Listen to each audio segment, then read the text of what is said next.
Good evening, everyone. My name is Kenda Polio, and I am environmental consultant for the Bureau of Land Management, the BLM. So we are going to go ahead and get started. We have a few people still joining, but I think they'll catch up with us. So thank you all for joining. We really appreciate everyone taking the time to join us tonight. So you are joining the Rough Hat Clark County Solar Project Public Information Forum. Let's go ahead and go over first the agenda and our meeting format for this evening. This meeting will run from 6 to 8 p.m. We may not need that much time. If we don't, we will do a closeout and we will keep the line open though until 8 p.m. So we will be here if anyone does join late. So the agenda and format for this evening is first, the BLM Field Manager will provide an introduction for the meeting. Second, we'll have a presentation about the project and the BLM process. Next, we will have a question and answer section, which I will explain in a few slides. After the question and answer session, we will then have a public input section of the program. And finally, as I just mentioned, we will close out the meeting, but again, we will keep online until 8 p.m. this evening. I'll go ahead and turn it over to the BLM Field Manager now.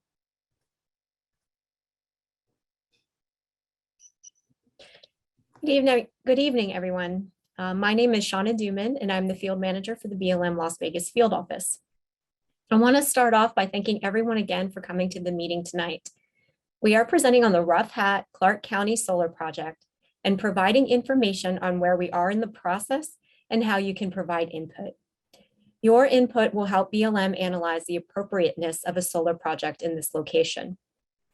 Whitney Worthlin is the BLM Project Manager and will be providing the presentation shortly. You have also heard from Kenda Polio, and she is the principal for KP Environmental.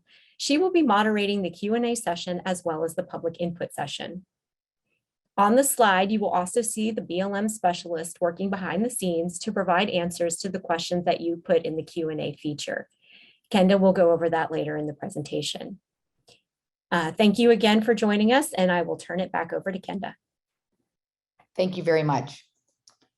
So I'll start by going over the question and the public input portion of the meeting, just so everyone can think about it and be prepared. And once we go through the presentation, again, we'll enter into both of these segments of the program. So first, let's talk about the question and answer portion. Written questions can be submitted throughout the meeting as you think of them. You can submit questions in writing through the Q&A function at the bottom of your screen. Please submit only one question at a time in the Q&A function. This will enable us to ensure that we respond to each individual question. We will be responding in writing to many questions, but we will also be responding to questions live verbally. After the Q&A portion, we'll move into the verbal public input section. We will take verbal input in order of people as they pre-registered for the meeting and said yes or maybe to wanting to provide comments. We will then move on to anyone that would provide a comment that did not identify that they wanted to during registration. So we should have plenty of time for everyone to provide public comment. It's important to note that once we enter the public comment portion, we will not be responding to any questions verbally. We will keep the Q&A function on. We will be responding to questions in writing. But again, if you ask a question during the public comment portion, we will not be verbally responding. It is just that for public comments. But we feel it's very important that you get those public comments in, and all of them will be part of the public record. If you think of something after the meeting, or you want to provide input or questions, again, later after tonight's session, please see the email below, and you can send your comments via email, or you can send them via hard copy to the mailing address that you can see on the screen. Both of these addresses are on the BLM website. You will see in the chat function website links. So if you need those links to the BLM website page for this project, you can see it in the chat feature. Also, if you have technical difficulties while we're on the meeting tonight, in the chat feature, there is a phone number for Victoria Gadsden, and she is available to help you try to manage any type of technical difficulties. I also want to mention that public comment closes on December 22nd, 2021. So just make sure that if after the meeting you want to provide public comment, you do it by that date. Okay, with that, I'll go ahead and turn it to Whitney to start the presentation. Thank you, Kenda. Good evening, everyone. On the screen, you will see a map of the proposed solar projects within the Pahrump Valley the BLM is currently processing in relation to the town of Pahrump, city of Las Vegas, and the Nevada-California state line. The Rough Hat Clark County Solar Project, highlighted on the map in purple striping, is the project we are discussing tonight. Two other projects, the Copper Race Solar Project in blue and the Rough Hat Nye County Solar Project in red, will have individual public information forums. The information for the Copper Race project meetings will be posted in the chat. Also on the screen, you will see the location of the approved Yellow Pine Solar Project, shown in yellow, which was authorized with a record of decision in the fall of 2020. Candela Renewables has submitted a right-of-way application for the Rough Hat Clark County Solar Project. The right-of-way request is to utilize public land in Clark County for construction, operation, and eventual decommissioning of a proposed solar facility and interconnection to the regional transmission system. The proposed project is a 400 megawatt photovoltaic solar facility with battery storage located on approximately 2,400 acres of BLM administered lands southeast of the town of Pahrump and 38 miles west of Las Vegas. The map on the screen shows the proposed solar facility as the red triangle bordering the Clark-Nye County line. The proposed generation tie line runs southeast of the project, parallel with State Route 160, to the Trout Canyon substation, shown as the yellow box on the bottom right of the map. The Trout Canyon substation was approved with the Yellow Pine project and is in the process of obtaining permits for construction. This map shows the location of the proposed Rough Hat Clark County Solar Project in relation to the local roads and streets within the Pahrump area, including Tacoma Springs Road, Brown Springs Road, and Hafen Ranch Road.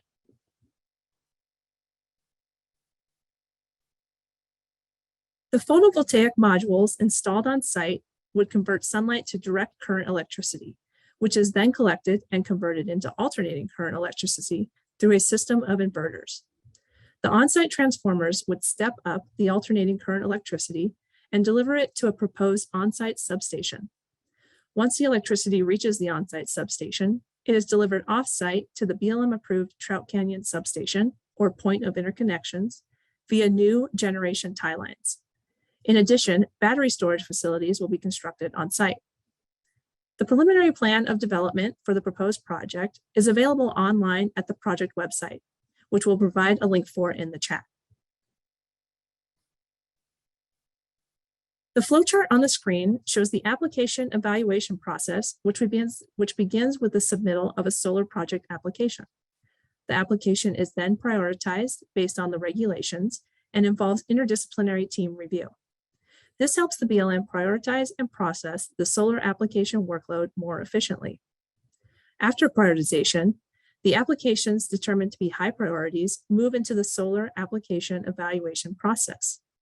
This includes the variance process, which we will discuss in more detail later. The application evaluation and the variance process involves public information forums and agency coordination. When the evaluation is complete, the BLM will determine whether to continue to process the application. If the BLM determines to continue processing, that is when the NEPA process, including analysis and public involvement, would initiate. These public forums for the Rough Hat Clark County project are part of the early stages of the solar application evaluation process. The BLM Southern Nevada District developed a prioritization process for solar project applications that focuses prioritizing applications with the fewest known resource conflicts for continued processing. The Southern Nevada District utilized this process to prioritize the 26 existing pending applications and continues to use it as more applications are filed. In August 2020, the Rough Hat Clark County Solar Project was determined to be a high priority project due to low resource conflicts. In 2012, the BLM and Department of Energy issued the final programmatic environmental impact statement for solar energy development in 6 southwestern states. This document provided information to approve efficiency and created processes to standardize the review of solar applications in a more environmentally responsible manner. The solar PEIS designated solar energy zones that are suited for utility scale production of solar energy. Outside of the established solar energy zones are variance areas.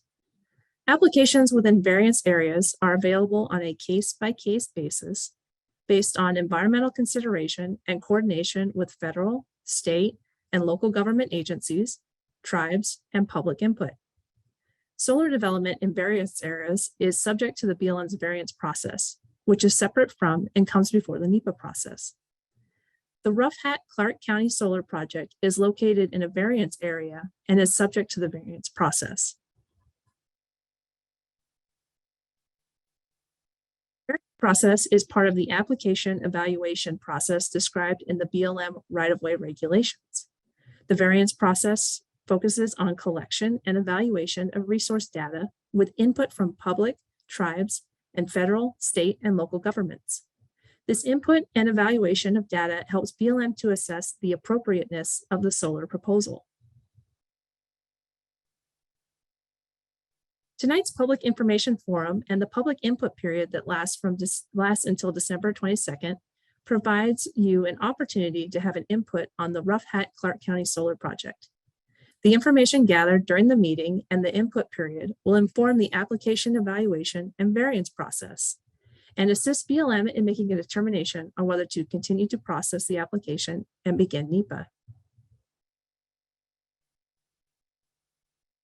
Currently, we are still in the early stages of processing the Rough Hat Clark County Solar Project application. After the application information forums have concluded, we'll continue to gather public input on the project until December 22nd, 2021. The information we gather will be presented to the BLM State Director, who will, with the concurrence from the BLM Director, make the determination on whether the project will move forward to the NEPA process. The determination on this project is anticipated in early 2022. Helpful input and information from you would include potential local concerns, opportunities, and barriers related to the proposed project. We would also appreciate input about the types of use within the proposed project area or resource concerns. Some examples could include types of recreational activities and opportunities that are conducted within the project area, resource concerns for wildlife, vegetation, visual resources, and any other local factors. For projects subject to the variance process, like the Rough Hat Clark County Solar Project, the BLM will also consider the variance factors described in the solar PEIS.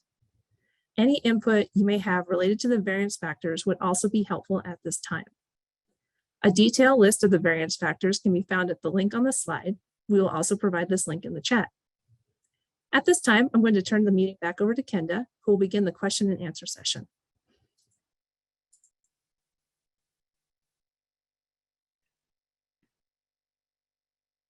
Thank you, Whitney. So as Whitney said, let's move on to the Q&A portion.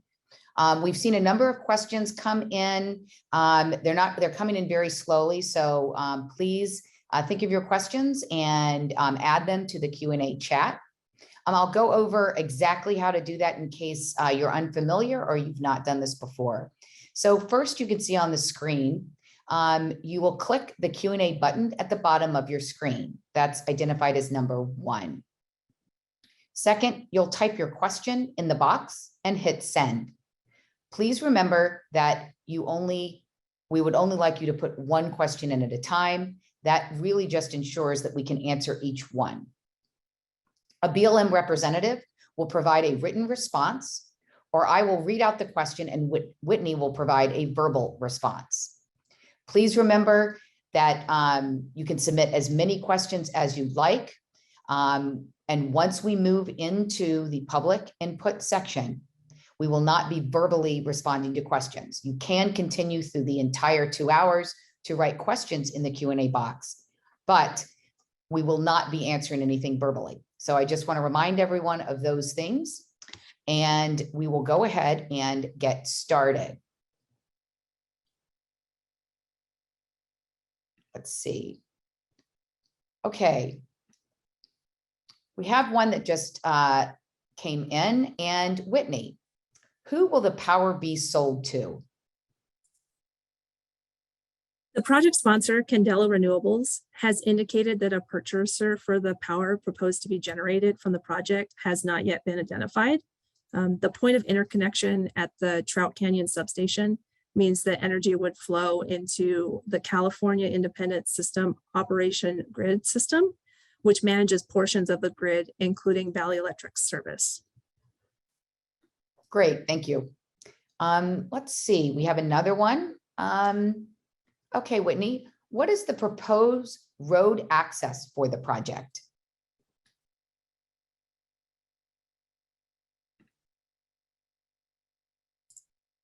Having mute button problems there. So the project proposes to construct a road directly from State Route 160 to access the project site. The project road would serve to provide administrative access for the project. We have more detailed information in the preliminary plan of development for the project online. We posted a link for that in the chat. Great, thank you. So we see some questions are coming in pretty slowly. So if you can give us a moment, I'm going to look with my moderator and we will start going through some additional questions.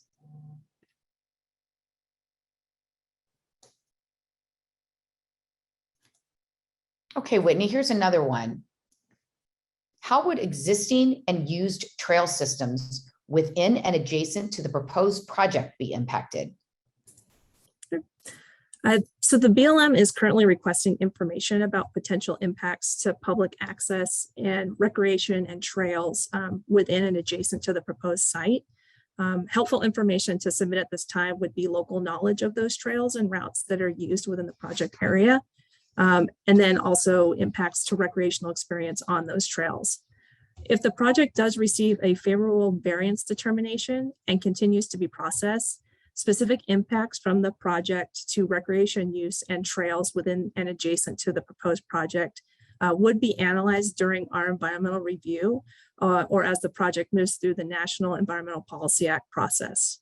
Additionally, applicable design features required by the solar PEIS include methods to minimize access and resource conflicts. Great. Thank you, Whitney. Let's see, we have another one that came in.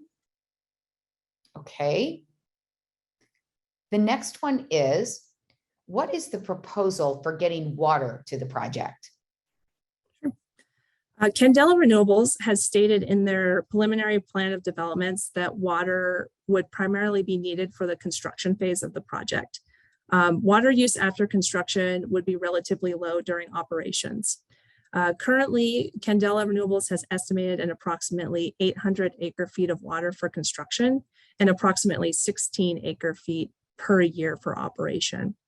Water would be provided by either developing an on-site well, following state of Nevada requirements, or delivering water for a local provider via truck or pipeline. The Nevada Division of Water Resources is responsible for the allocation of water resources within the state of Nevada, and if the project receives a favorable variance determination, the BLM will consider impacts from water use during the environmental review or the NEPA, National Environmental Policy Act process.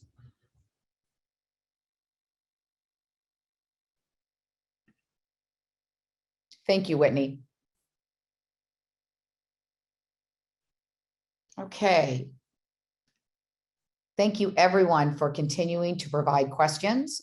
We are going through this right now. Give me 1 minute. Okay. Whitney, have you determined how many Mojave yuccas are on site? So there are 69,000 cacti and yucca within the project area. Great, thank you.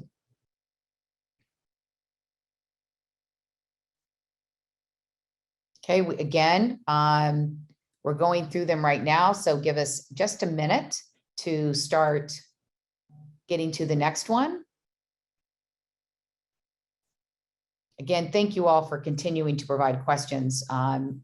Appreciate the participation. Okay, Whitney.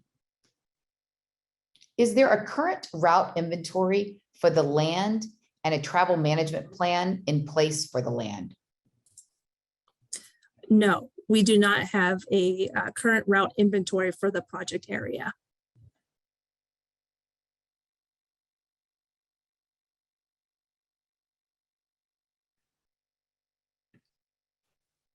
And for the second part, there is not a complete travel management plan. Thank you. For the area. Very good. Thank you. I was going to follow up with that. So you were on top of it. Okay.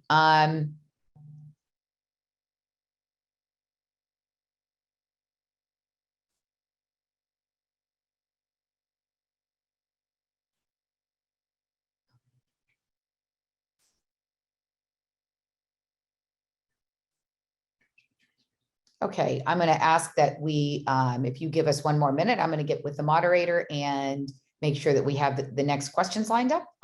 So give me 1 minute. Thank you.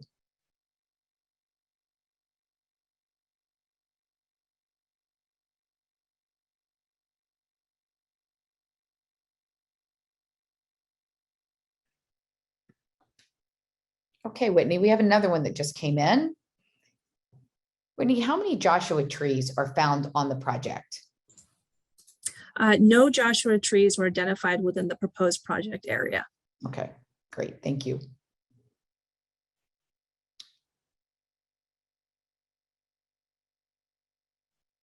Whitney, would a water pipeline across BLM land need additional NEPA review? Yes. However, if the pipeline is included in part of the proposed action, that would be included in that NEPA review.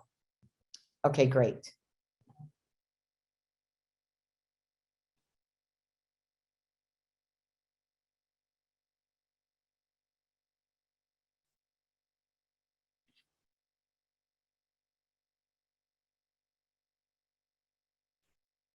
Okay, again, reminder, we're at getting close to 30 minutes in, so we have plenty of time for additional questions.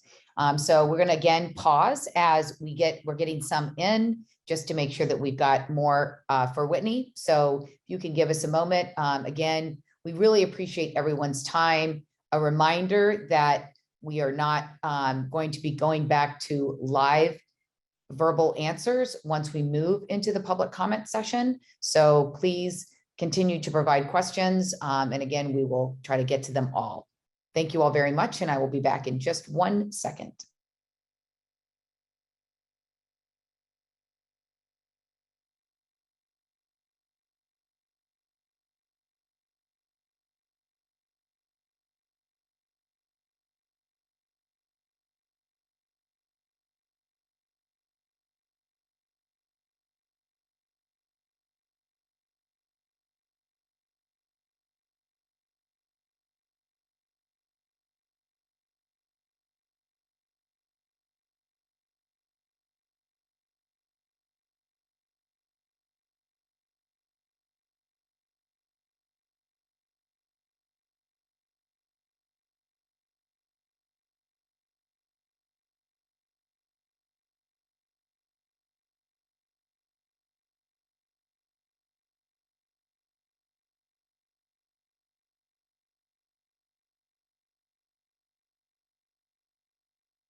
Okay, Whitney, we've got another one. To follow up on a previous question that was asked, what are they going to do with the yuccas? And can you draft, I guess, what are they going to do with them? Do you mind responding to that one? Sure. So mitigation measures have not yet been developed at this time. We're currently requesting information about the potential impacts within the site. If the project does receive a favorable variance determination, when we go through the NEPA process and it's initiated, relevant mitigation would be identified and addressed as part of the environmental review process, which could include the use of the yuccas. Additionally, we will have applicable design features required by the solar PEIS, which include methods to minimize effects to vegetation species. Great, thank you. We've got another one that just came in. Would there be any ground cover or post-construction ground treatment within the project to maintain habitat value of the area during and after project development? So if the project is approved and receives a favorable variance determination, it is anticipated that most of the site would be mowed instead of graded. It's anticipated that this results in shorter term impacts to vegetation resources, soils, small mammal, bird, and reptile habitat. Great, thank you.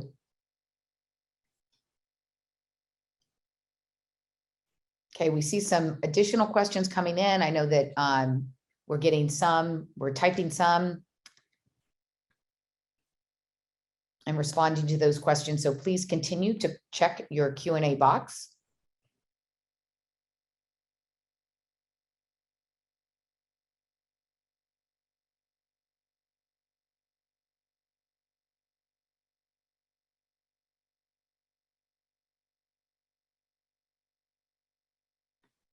While we're receiving additional questions, again, just another reminder that in the chat feature, you will see links, different links for the BLM websites.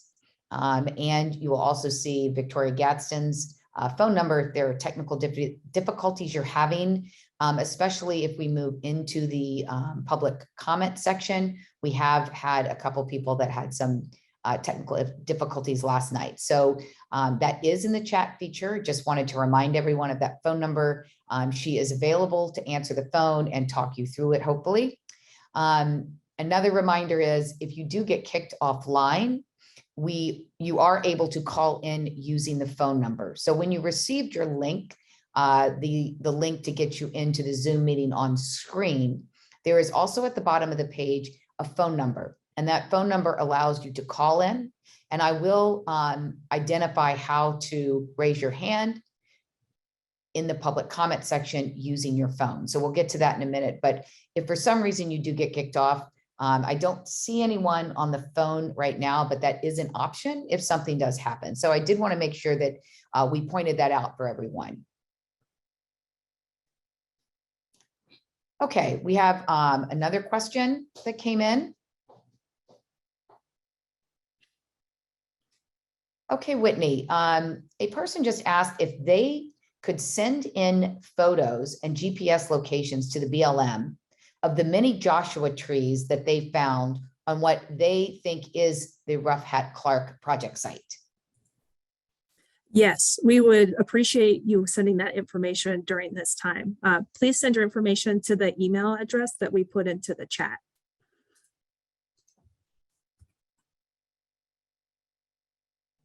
So yeah, so thank you for that question. And that's always, very, very helpful. And the email should be the best place to send that, as Whitney mentioned. Again, in the chat feature, you will see the ability to get the email. It's also on the BLM website, that email address.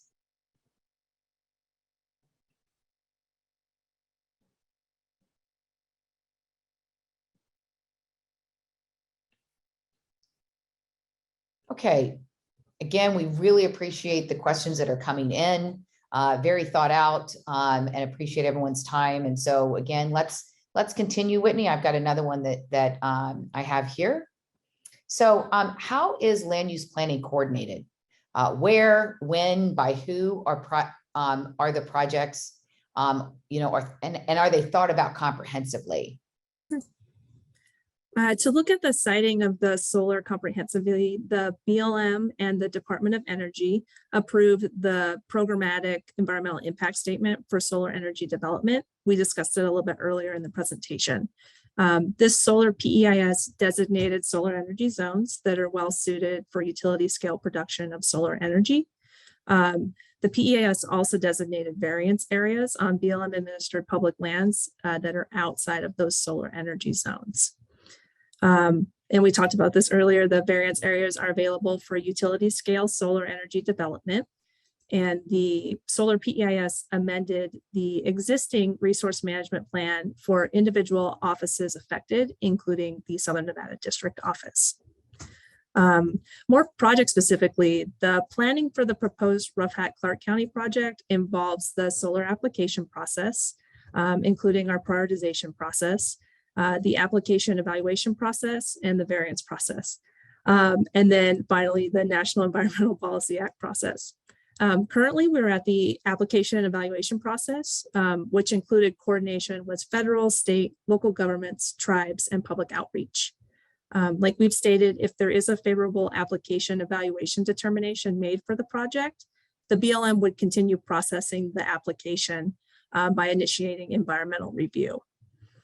We do have more information on our BLM land use planning process if folks are interested, and we can put a link to that in the chat. Great, thank you. And I think we're going to have Victoria put that link in right now, so you should be able to see that link. And thank you, Whitney, for that. There's a lot of pieces and parts to that question, so I think you got all of them, so thank you very much. Okay, we have another question. Has Candela built similar projects in Nevada? If so, what management practices have been adopted in other projects to preserve recreation access and recognize trails and routes?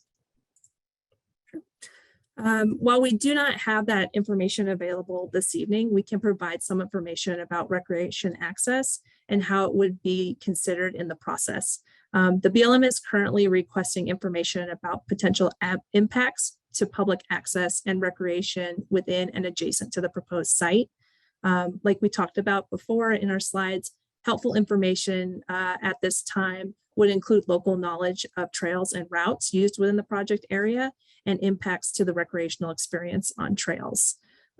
If the project does receive a favorable variance determination and continues to be processed, specific impacts from the proposed solar project to recreation use and trails within and adjacent to the proposed project would be analyzed during the environmental review process or the National Environmental Policy Act process, NEPA, and then additionally, applicable design features required by the solar PEIS would include methods to minimize access and recreation conflicts. Great, very good. Take a breath because I have another one. Okay, it seems this and other solar projects are being rushed or getting much quicker attention than other land use concerns. Is there a reason for this? So the BLM has identified the Pahrump Valley projects as a high priority for the application processing over other renewable energy applications in the district. For the Rough Hat Clark project, we're in the application review process that includes the variance process. The BLM review the applications in accordance with all laws, regulations, and policies, including public engagement. Great, great, thank you. Okay, it looks like we're slowing down on questions, but again, we want to keep it open. Obviously, we are about 40 minutes in, so we want to make sure that we are getting everyone's questions. Again, a reminder, we will not be answering questions live once we moved into the public comment portion. So again, just want to make sure that everyone is recognizing that. So we may just take a minute and pause, make sure no other questions come in. If you have any, please feel free to put them in. As I've mentioned before, we are not going to stop answering questions in writing. We will continue to do that. So give us 1 minute here on pause, and we'll try to see if anything else comes.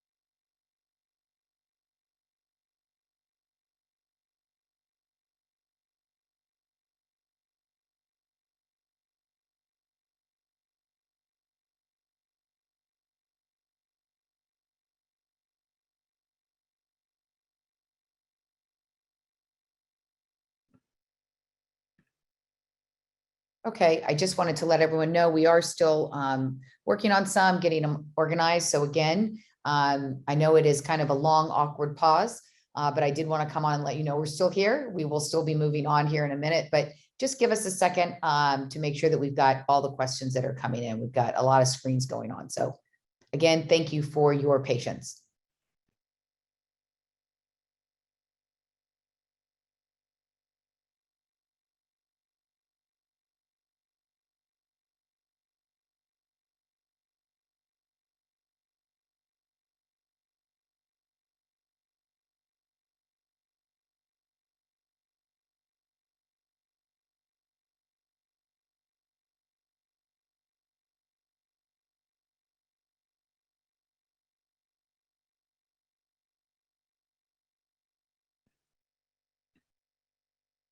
Okay, thank you all for bearing with us. I appreciate everyone staying with us, and we'll go ahead and go on to the next question. Whitney, why doesn't the BLM try to have the solar energy project use the SES which are suited to solar development before allowing variance applications? So the BLM is working on both the Dry Lake East designated leasing area and the Armagosa Solar Energy Zone. The high priority projects are being considered in addition to development of those preferred areas.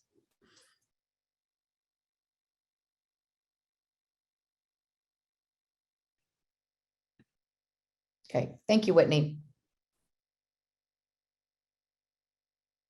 So as we close out questions again, we'll be taking a little bit of time between them because we're getting them, coming in fairly slow. And so we're just trying to get organized. So again, bear with us. Okay, Whitney, we have one here. What are the plans to mitigate impacts to the Mojave desert tortoise? If the project receives a favorable variance determination and moves forward and is approved, desert tortoises would be impacted by the construction of the solar facility. The BLM and Fish and Wildlife Service work in coordination to reduce those impacts by requiring that tortoises be translocated prior to construction of the solar facility. The BLM and the Fish and Wildlife Service designated the Trout Canyon and Stump Springs translocation areas that can potentially be used as recipient sites for the tortoises from the Rough Hat Clark County project. Measures to reduce impacts could include post-construction monitoring for 12 months, health assessments, and treatment if needed. Specific measures would be developed in a desert tortoise translocation plan during the environmental review process. So why was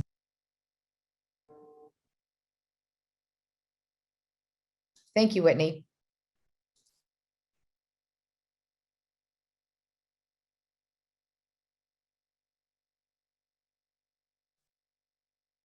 Okay, I see a couple more. If you can give us 1 more minute.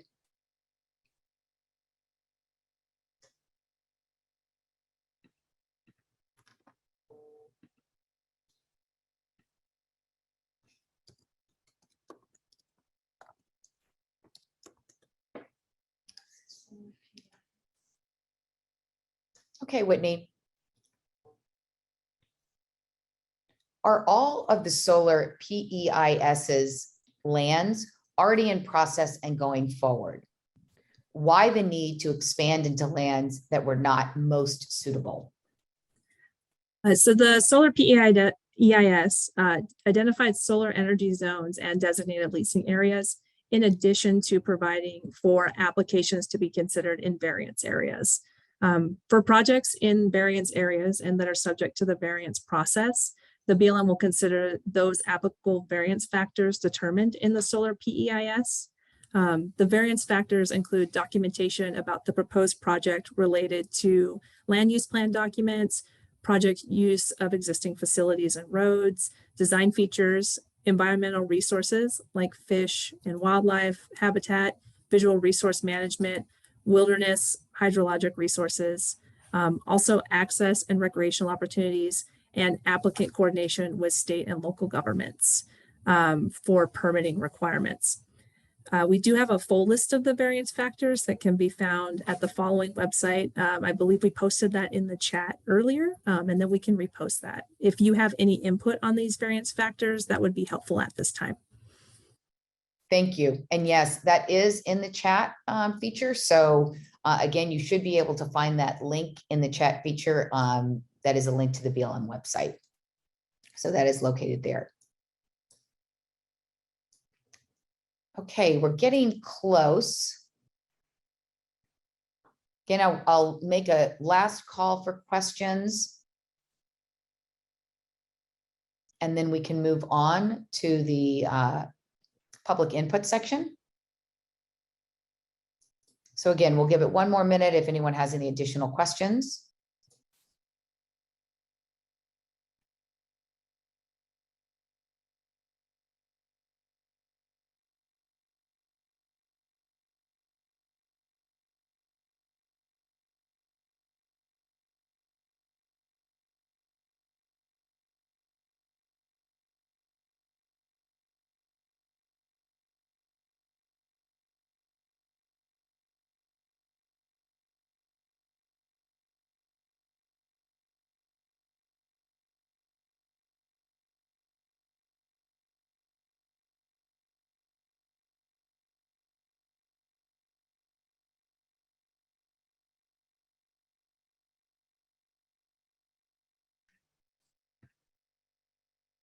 Okay, it looks like we have one more question.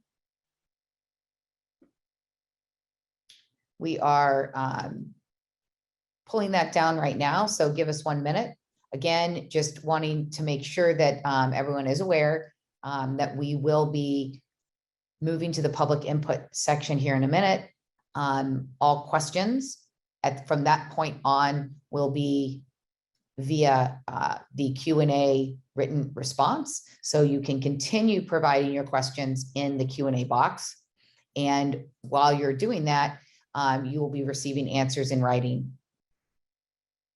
Also remember that I'm sure that as you provide public comment, I know a number of people last night when they're providing public comment, maybe thinking about additional questions. You may think of them, later in the evening or over the next few days. So I do want to remind everyone that the public comment portion ends on December 22nd. I know we've mentioned that a couple times, but it is an important date. I know a number of people may have also people that that may not attend. And so they may also want to provide comments and they can do that via that email link that we talked about.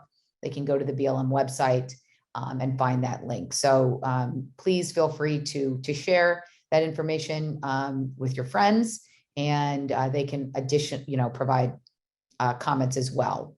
We really, value everyone's participation, value everyone's comments and questions. And we want to make sure that everyone is aware that all questions, all comments are part of the public record. And so we do take this very seriously. And we do want to make sure that everyone feels like they had an opportunity to ask questions and feel like they had an opportunity to provide comments. So we will be following up on a couple more questions, and I'll go ahead with one here. Whitney, we have one. Why aren't preliminary plans for the mitigation of the existing conditions, plants, animals required in this application? So you approve it, and then you find the mitigations? Is that what the process is? Sure. So right now we are in the application evaluation process and also the variance process.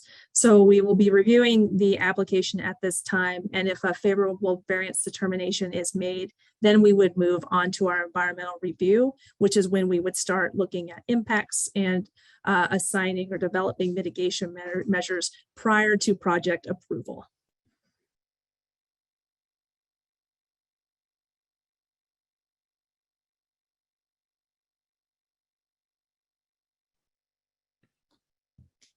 Thank you, Whitney.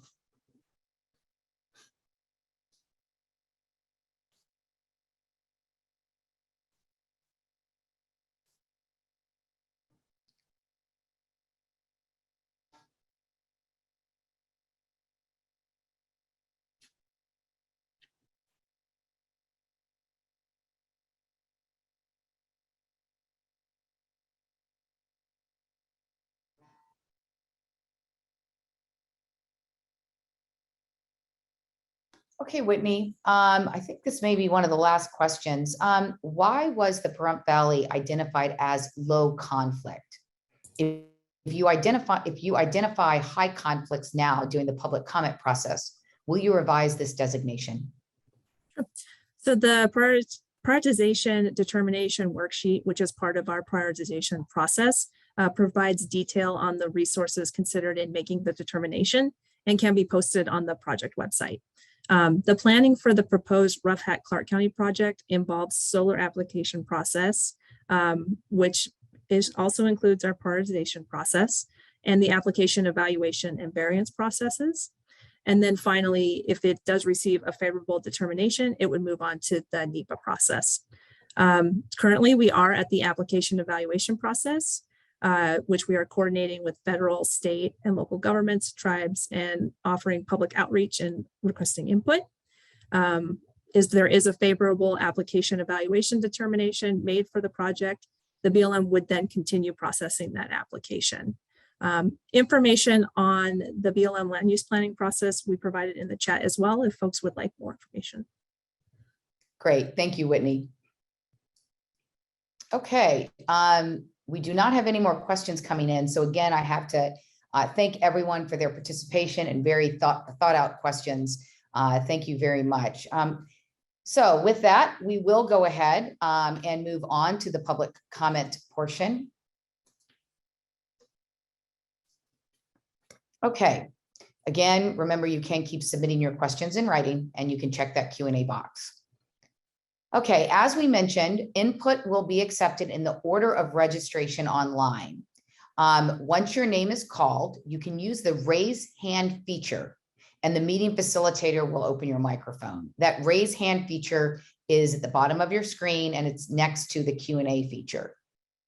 As I mentioned, you can also raise your hand using your phone. So if you are on the phone, we don't see any phone numbers on here, but if you are or have any issues, you can use your phone and use your raise hand feature is *9 and then unmute and then you mute using *6. You will see a 2-minute timer being displayed on screen. That will show the time remaining for your public comments. Please keep your comments to 2 minutes so we can get to everyone's comments. We may have time at the end. And if you do have an additional comment, you feel like you didn't finish your comment in 2 minutes and you have an additional comment, we will allow you to provide an additional comment. And again, we will call that out and ask anyone to raise your hand and we will go by order of people that have raised their hand. Remember, we will not be responding to comments or questions verbally. So if your comment is in the form of a question, if you want that question answered, please use the Q&A function that we've talked about and we've been using. Your input is very valuable, as we've mentioned, and this all is on the project record. So I did want to finally mention that. Okay, let's go on to a couple guidelines that we want to mention. Can you go ahead and you'll see on the screen a couple guidelines that we want to mention, and this is really out of respect so everyone can participate and we can ensure that we get to everyone. First, stay within your allotted time. You will see the 2-minute timer. You can see that right here. As it starts counting down and getting close to the end, you will see it flashing and you will know that you're getting close. So please try to wrap up your comments. Be respectful of others. And if you can also, please refrain from profanity. We value your comments. However, if the guidelines aren't followed, we will have to mute your microphone and we don't want to do that. So please stick to the guidelines and I think we'll get to everyone and may have time at the end. So with that, we will go ahead and get started. I apologize in advance if I do not pronounce your name correctly, but again, you can see on the screen, the first 10 commenters that registered, we have additional people. So if you do not see your name on the list, don't worry. We have another slide that has additional people that have also signed in.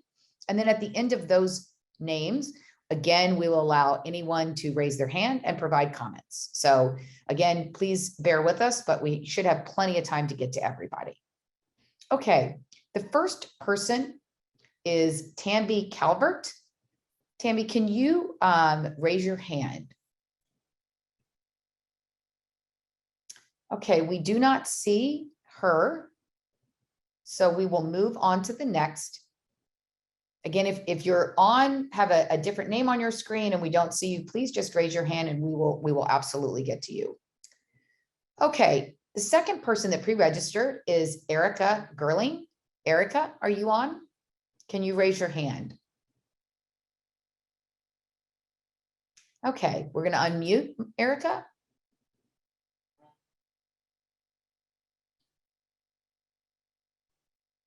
Okay, Erica, you should be able to go. It looks like maybe you need to unmute your microphone and that would be in the far left corner of your screen. You should see a microphone. You should be able to unmute that. Can you hear me? Yes. I'd just like to say that I think the companies really all, not just this one in particular, but all of them need to do a lot better job on outreach to the communities before they start their projects and submit their applications. Thank you. Thank you for your comment.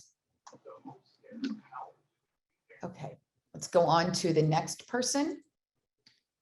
Donna Corey. Donna, are you on? Let's see.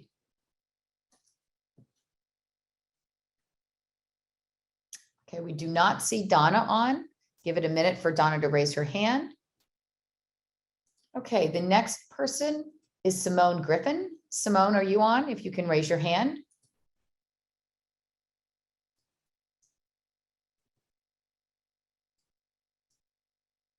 Okay, we do not see Simone, so we will go on to the next one. Kevin Emmerich. Kevin, we do see you on. We'll go ahead and unmute. If you unmute your microphone in the left-hand screen, we'll go ahead and get you started. Kevin, are you able to unmute?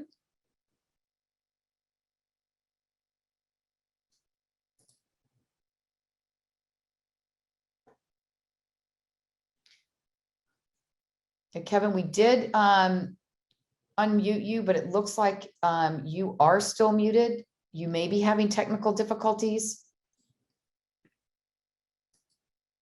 Okay, I do see that we did receive a question that he is having computer problems. So my understanding is that he will comment on Laura's computer. So Laura, do you want to go ahead? We're going to unmute you. Okay, Laura, you should be able to have Kevin speak. I think that's how it's going to go. Hello, can you hear me? Yes, we can. Thank you very much. Thank you. Sorry about that problem. I did want to point out some things from your speech that are just, well, it's not true. You can see Joshua trees on that site from Highway 160, and it's easy to find the site. I mean, it borders the highway for quite a while. You wrote that they did belt transects. The company's actually admitted to us that there are Joshua trees on the site. You simply have that incorrect. Another question that you got was, how will they remove the 69,000 Mojave yuccas? That's called mastication. They use these really big shredders and they completely mulch these old growth plants to the ground. Dr. Rebecca Hernandez from UC Davis made a determination that they don't grow back when they're shredded. I've seen it at Ivanpah Valley. They start to grow back, but the heat generally kills the new growth. On desert tortoise, the company told us that they're going to mow the vegetation and allow tortoises back on the site. But since you're taking the tortoises to the translocation area at Stump Spring, about 5 miles away, they'd have to cross to Copa Road. And no plans that I know of to put trenches or culverts under that road. They're going to fence it off. There's no way the tortoises are going to return to the site.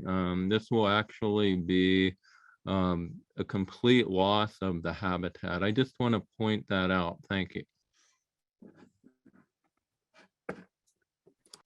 Thank you for your comment. And I also appreciate you being cognizant of the time as it was running down. So thank you very much. Okay, the next person is Edward Leblanc. Edward, are you on? We do not see Edward, so we will move on. Again, please, if we miss you or don't see you for some reason, please let us know. The next one is Shannon Salter. Okay, Shannon, we do not see you. Alan Sass.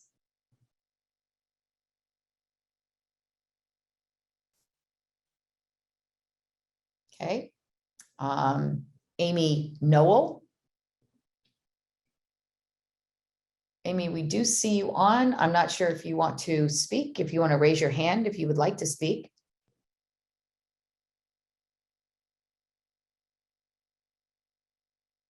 And Amy, if you're having issues with the raise your hand feature, you can also just type in the Q&A portion that you would like to speak or you would not like to speak. But at this point, we'll go ahead and keep moving since I don't see your hand raised. Okay, Jimmy Lewis.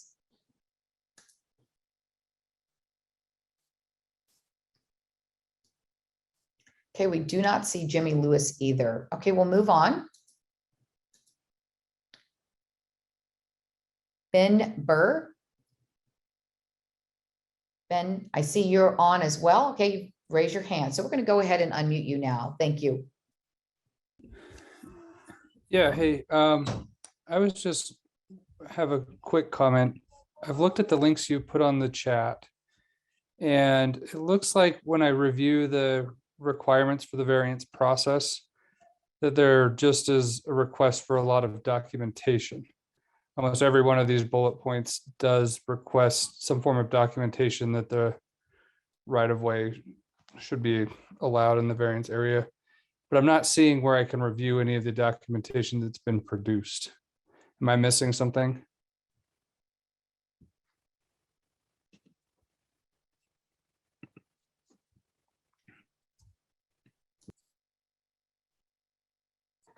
So thank you for your comment. If you can provide that question in the Q&A chat, we can have someone respond to that.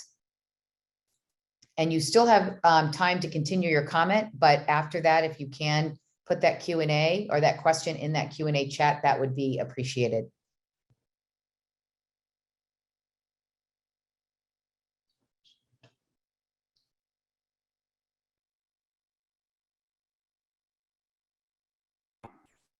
All right, sorry, am I still heard or Yes, can you still hear me?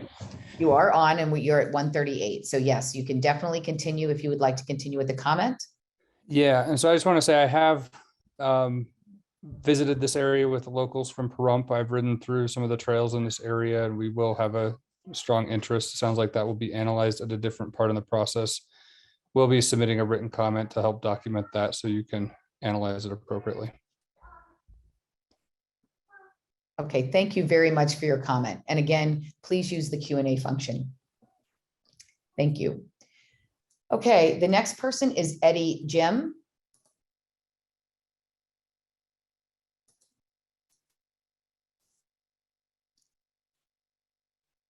I think we saw you here. I don't see you anymore.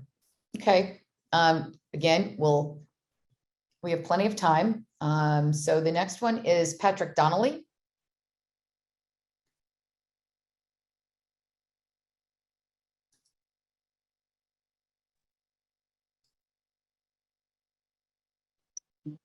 Yes, can you hear me? Yes. Okay.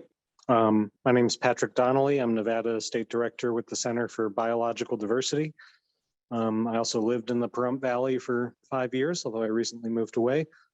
I think the majority of what I wanted to say is regarding zoning. I think probably a lot of folks on this call and there at BLM were around 10, 11 years ago when the PEIS was being hashed out. And the idea was we would cite large scale development of solar in the zones. And it wasn't to say that there was a prohibition on variance projects, but the idea with variance was not that we would just come up with new zones and permit all the projects as if they were standalone entities. Part of the premise wasn't just to streamline solar development, but it was to, part of the PEIS premise was to evaluate the cumulative impacts of development in those zones all at once. So permitting these 4 projects right next to each other and sort of pretending they're all isolated projects and not one large connected action is kind of not really adhering to the spirit of the PEIS, and we'd have to get into a debate about the letter of the PEIS as it applies to that. But to permit these projects would be to create a new de facto solar zone in the Pahrump Valley. And that's never been analyzed and needs independent analysis as to whether that's appropriate. And additionally, the Pahrump Valley, I think, is very underappreciated and is incredibly rich habitat. You recently gave low priority to a project out on Lower Mormon Mesa and habitat that is of far lower quality than the Pahrump Valley. This is an extremely ecologically valuable place. So it seems very clear that these projects should be put on low priority. Thank you. Thank you for your comment. And also thank you for respecting the time as it wound down. So we appreciate that. So this gets us through all of the pre-registered commenters. We do see a number of people that are on the line that have not provided comment, and you are absolutely welcome to. If you use the raise the hand feature, we can call on you. So I'll give it a minute. If anyone does have a public comment that they would like to, that has not commented, we'll start with those first.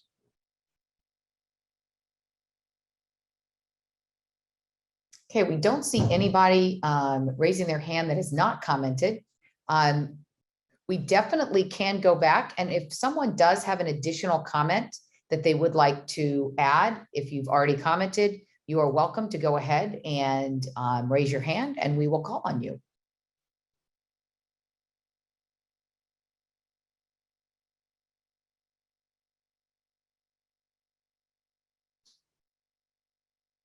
Okay, we are about, we're getting close to 10 minutes after 7.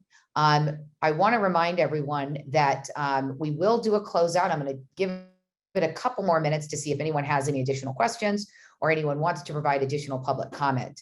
But I do want to remind everyone that we will go ahead and close out to be respectful of everyone's time, to make sure that everyone does know what our closeout is and that we're finished the meeting. However, we will stay on until 8 o'clock.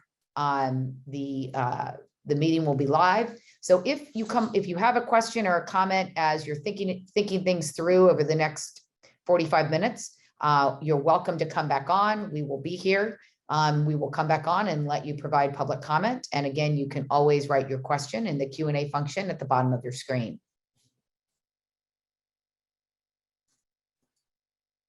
Okay, we're going to give it one more minute and then we will go ahead and close out. But I do want to make sure that we're allowing time since we do have so much time left in the meeting. So I'm going to give it just a couple, 1 or 2 minutes, and then we'll do a closeout.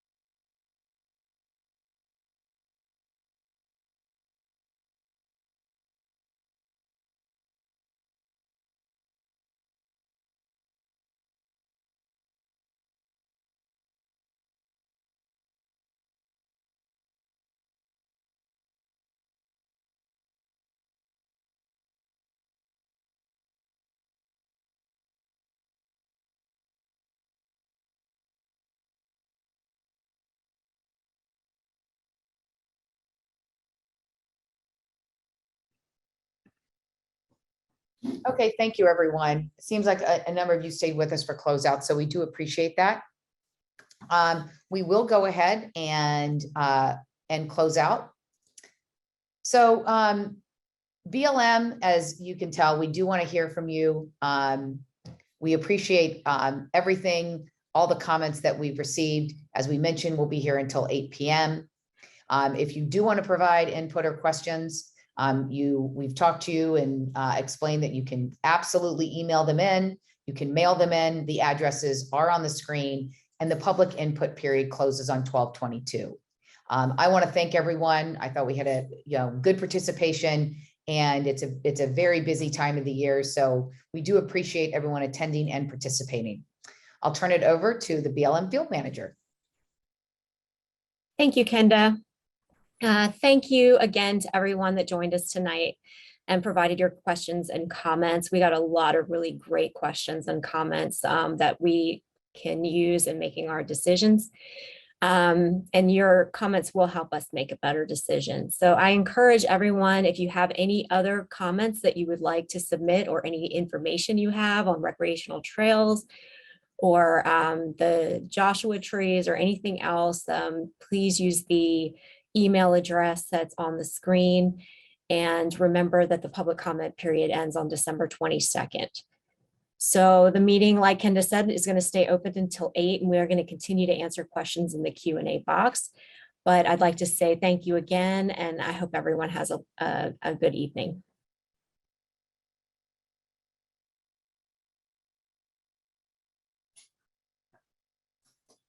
Thank you. And you'll see us, if people do want to stay with us, you're welcome to. We'll just pop back on and make sure no one has any additional comments. Again, if you are staying on and you have something, please just use the raise the hand feature or the Q&A feature. I'm going to go off screen, but I will be back periodically. And again, thank you very much.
Hi, just wanted to come back on. We see a couple people that are still on. So just want to make sure that no one that's on wants to speak and provide public comment, or again, if you do have questions, you can put those in the Q&A function at the bottom of your screen. So I just wanted to remind everyone, we still have 40 minutes.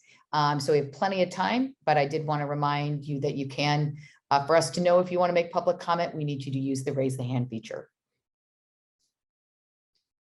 Thank you.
Good evening. I see that someone just joined, and it looks like Shannon Salter, you joined, and we did have you identified as someone that may want to make a public comment. So I did want to let you know that we have gone through the presentation. The Q&As. So if you do have a question, there's a Q&A function at the bottom of the screen. So you're able to type in your question and we can respond to that question. But if you do have a public comment, you can use the raise hand feature, which is at the bottom of your screen. We can unmute you and you can provide your comment. You want to raise your hand if you do want to provide a comment, we would be happy to do that. Okay, I see you raised your hand. So we're going to go ahead and unmute you.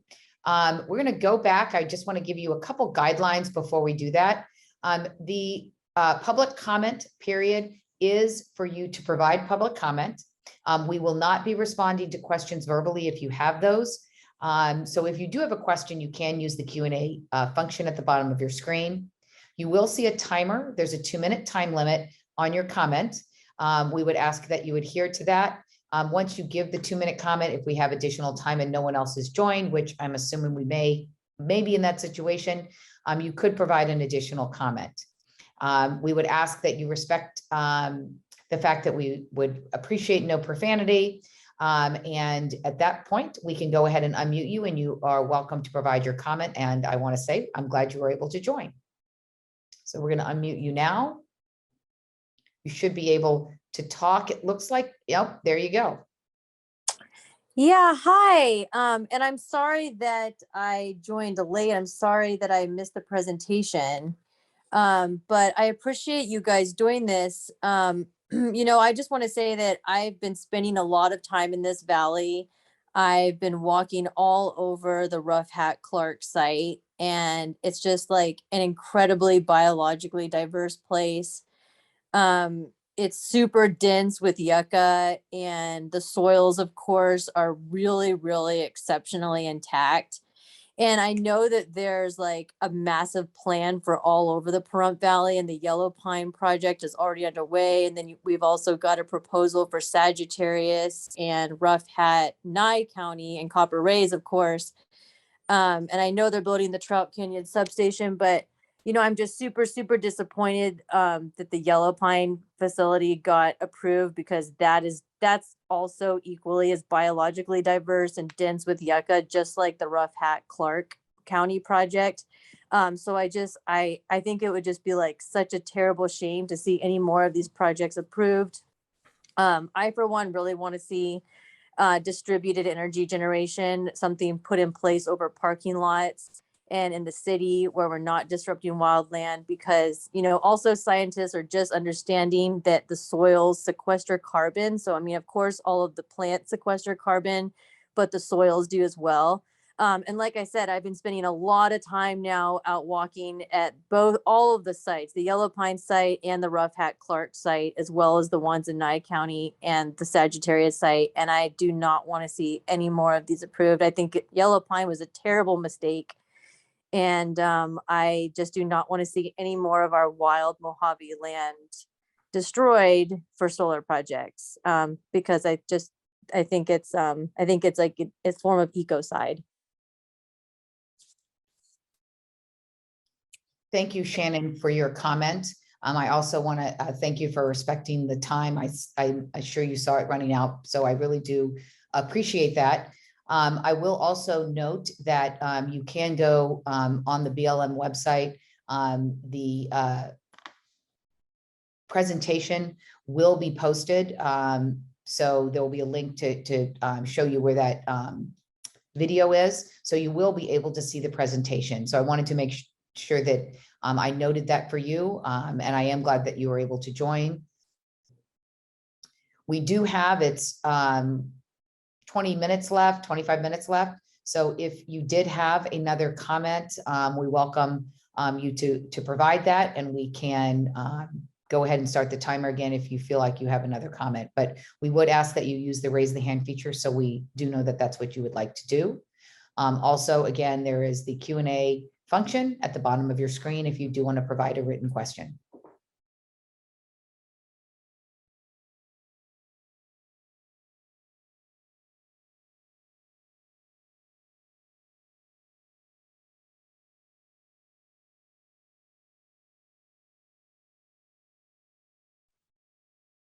Okay, Shannon, I see that you have raised your hand, so we're going to go ahead and unmute you. You should be able to go ahead and talk and provide another comment. Again, if you can adhere to the 2 minutes, we would appreciate it. Thank you.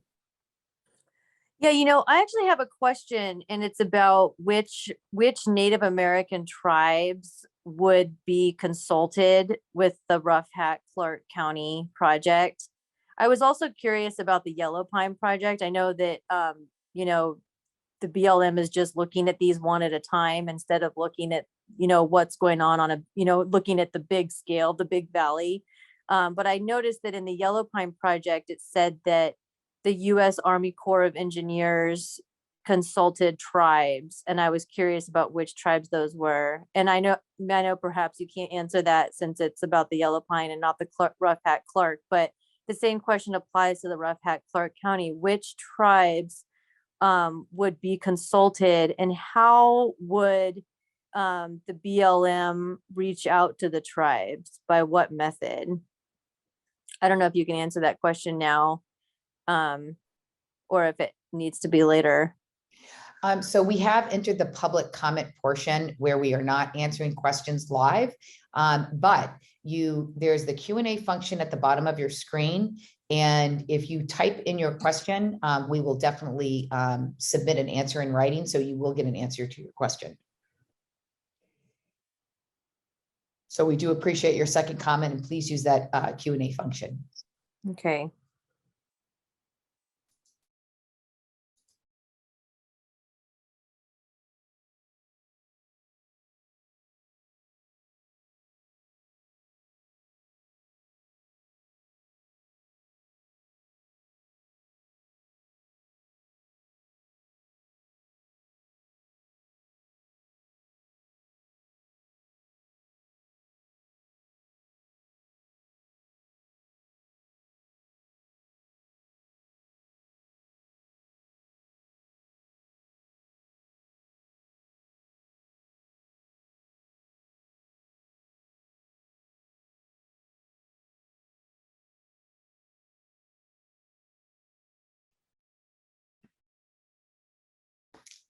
So we still do have about another 20 minutes left in our meeting. I'll also mention, Shannon, I know there's a couple people on, but I did want to mention and point you to the screen. There is an email address that you can see on the screen. It's also in the chat feature, as well as on the BLM website, you'll find that email address. This is where you can provide questions or comments up until December 22nd. The public comment period closes on December 22nd. So feel free to email your questions and comments in. We definitely want comments. They will be part of the record. You also have a mailing address if you wanted to provide a written copy, hard copy letter. You can use that mailing address. Again, that is also in the chat and also on the website. So please feel free to do that.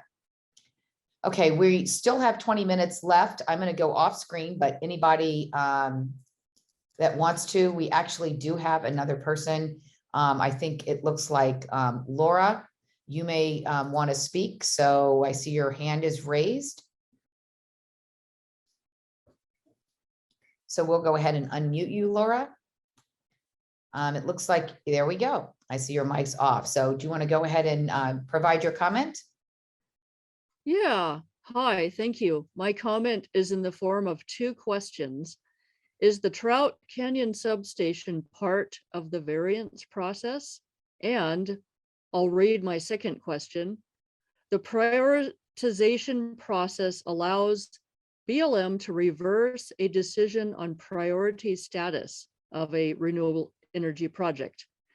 New information on translocated tortoise mortality by badgers on the Yellow Pine Solar Project has come to light, indicating that the drought may be having significant impacts to tortoise populations in Pahrump Valley and impacting translocation efforts and tortoise mortality. So will the BLM priority status of this project, Rough Hat Clark, be reevaluated? Thank you.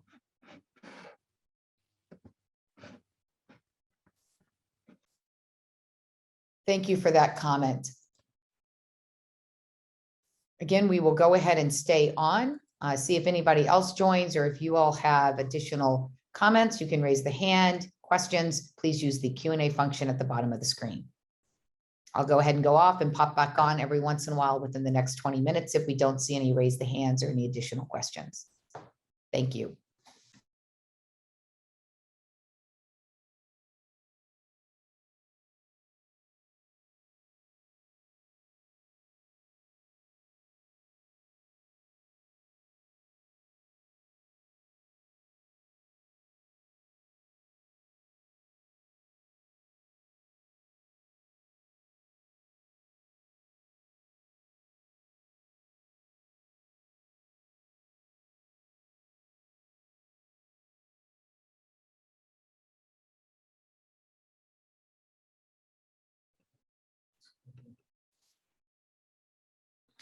I also wanted to note that many questions that have come up and a couple questions that I just heard have been answered in the Q&A. And again, please feel free, if you feel like you have additional questions, put them in. But if you go back and look in the Q&A at the bottom of the screen in that function, you could go back and look in the history, and there are some written responses. So they may be in there, and again on video. So I just wanted to point that out. But again, we're happy to, if you have a question or you feel like it wasn't answered, go ahead and put it in the Q&A function and we will provide an answer. So again, thank you. I appreciate you all staying with us and keeping everyone on our toes. So very good.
Okay, Shannon, we do see that you have your hand raised. Sorry, I had a little bit of a problem getting off mute and video. So want to make sure that you are good. We can unmute you right now.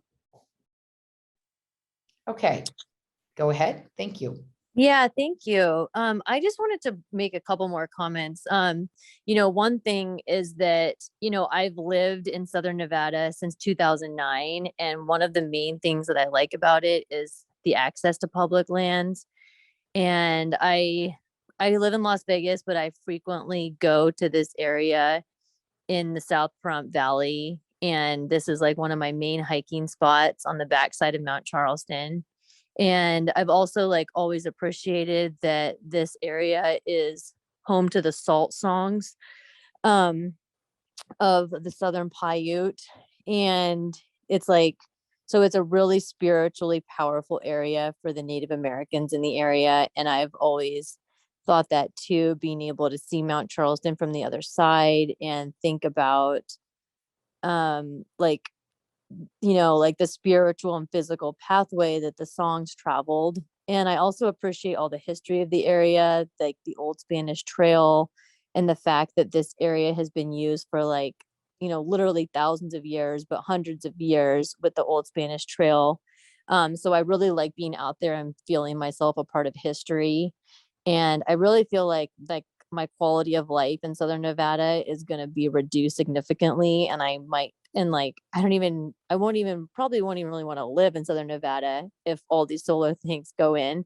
Like, you know, they could have like, you know, they already approved Gemini along the 15 and then now Yellow Pine in this Pahrump Valley. And so I just think it's like just too much, you know, as a resident here. And then one other thing is that I'm concerned about dust exposure because we have naturally occurring asbestos in Southern Nevada. We have elevated rates of mesothelioma amongst women and young people. And even though this was not a hot spot for asbestos, I'm really concerned about what's in the dust. Like, we just don't know.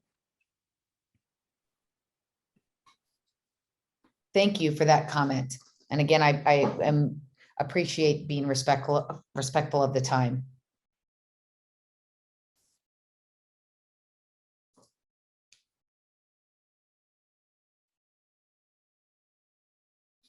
Okay, so we still have about 13 minutes left. So we still will be on. And again, if you think of another question or comment, please let us know. We will be here.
just coming back on, we're at about 8 minutes left.